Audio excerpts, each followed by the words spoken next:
নমস্কার বন্ধুরা, সকলকে স্বাগত জানাচ্ছি। আশা করছি সবাই ভালো আছেন। আজকে আমি আপনাদেরকে একটু ভিন্ন পদ্ধতিতে লাউ চিংড়ি তৈরি করে দেখাবো। এই রান্নাটা আপনারা ভাত বা রুটি দুইয়ের সাথেই খেতে পারেন। আজকের এই রেসিপি অবশ্যই ট্রাই করবেন, আর ভিডিও ভালো লাগলে ভিডিওটাকে লাইক আর শেয়ার করতে ভুলবেন না। চলুন তাহলে আজকের রান্না দেখে নেওয়া যাক। রান্নাটা করার জন্য একটা কড়াই মাঝারি আছে গরম করতে বসিয়ে এর মধ্যে দিয়ে দিয়েছি প্রায় 3 টেবিল চামচের মতো সর্ষের তেল। তেলটা যখন ভালো করে গরম হয়ে যাবে তখন এর মধ্যে আমরা আগে থেকে ধুয়ে পরিষ্কার করে রাখা আর 5 মিনিটের মতো নুন হলুদ মাখানো চিংড়ি মাছগুলো দিয়ে প্রায় 2 মিনিটের মতো ভেজে নেব। এই সময় আঁচটা একদম মাঝারি করে রাখতে হবে, মাঝারি আছেই এটা আমরা 2 মিনিটের মতো ভেজে নেব। এই রান্নাতে চিংড়ি মাছগুলো খুব কড়া করে ভাজলে ভালো লাগবে না, তাই এইভাবে হালকা করে ভেজে নেওয়ার পর এগুলো আমি কড়াইয়ের থেকে তুলে নিলাম। আর কড়াইয়ে থাকা এই তেলের মধ্যেই একটা বড় তেজপাতা ছিঁড়ে দিয়ে দিলাম। তার সাথে দিয়ে দিতে হবে হাফ চা চামচ গোটা জিরে ফোড়ন। এবার এই ফোড়নটা কিছু সেকেন্ডসের জন্য আমরা নাড়াচাড়া করে নেব।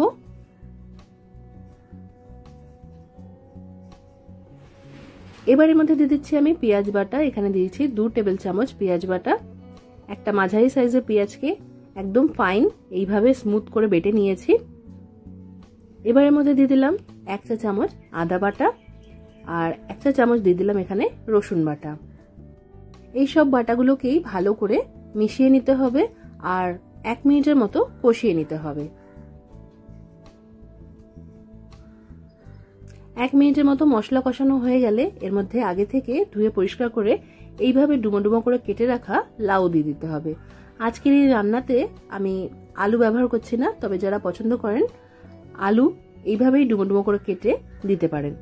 তো লাউটা দিয়ে মশলার সাথে একটু নাড়াচাড়া করে নেওয়ার পর এর মধ্যে দিয়ে দিলাম 1 চা চামচ নুন, 1 চা চামচ হলুদ গুঁড়ো, স্বাদ অনুসারে এখানে দিয়ে দিতে হবে লঙ্কার গুঁড়ো বা চাইলে কাঁচা লঙ্কা বাটাও ব্যবহার করতে পারেন। দিয়ে দিলাম 1 চা চামচ জিরে গুঁড়ো আর হাফ চা চামচ দিয়ে দিলাম এখানে ধনে গুঁড়ো। এবার এই সব মশলার সাথেও লাউটাকে ভালো করে মিশিয়ে নিতে হবে।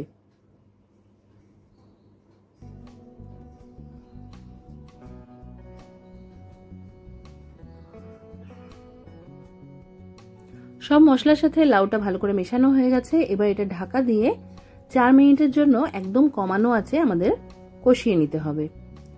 4 মিনিট পর আমি ঢাকাটা সরিয়ে রাখলাম, আরেকবার লাউটা নাড়াচাড়া করে দিচ্ছি।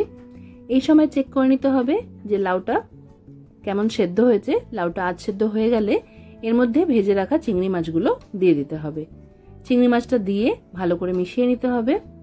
যারা খুব গা মাখা রেসিপি খেতে ভালোবাসেন তারা এই সময় আরো প্রায় 6-7 মিনিটের মতো ঢাকা দিয়েই এটা কমানো আছে রান্না করে নেবেন, তাহলেই আপনাদের এই রেসিপিটা তৈরি হয়ে যাবে। তবে যারা ভাত দিয়ে এটা পরিবেশন করবেন তারা এই সময় ছোট চায়ের কাপের 1 কাপের মতো উষ্ণ জল দিয়ে দেবেন।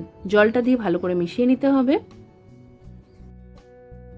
আবারও এটা আমাদের ঢাকা দিয়ে প্রায় 3 মিনিটের জন্য মাঝারি আঁচে রান্না করে নিতে হবে। 3 মিনিট পর আমি ঢাকাটা সরিয়ে রাখলাম। লাউটা দেখে মনেই হচ্ছে যে ভালোভাবে সেদ্ধ হয়ে গেছে। আরেকবার মিক্স করে নিলাম। আর আমি এই রান্না এরকম গ্রেভি রেখেই আঁচটা বন্ধ করছি। তবে যারা গ্রেভি বেশি পছন্দ করেন না তারা আরো 2 মিনিটের জন্য এটা হাই ফ্লেমে ভালো করে ফুটিয়ে নেবেন, তাহলেই গ্রেভিটা অনেকটা কমে যাবে। আমাদের আজকের এই ঝোল লাউ চিংড়ির রেসিপি তৈরি হয়ে গেছে। একবার এইভাবে এই রান্নাটা করে দেখবেন। আর ভিডিও কেমন লাগলো কমেন্ট করে জানাতে ভুলবেন না। আজকের মতো এখানেই শেষ করলাম। সবাই খুব ভালো থাকবেন আর সবাইকে খুব ভালো রাখবেন। ধন্যবাদ।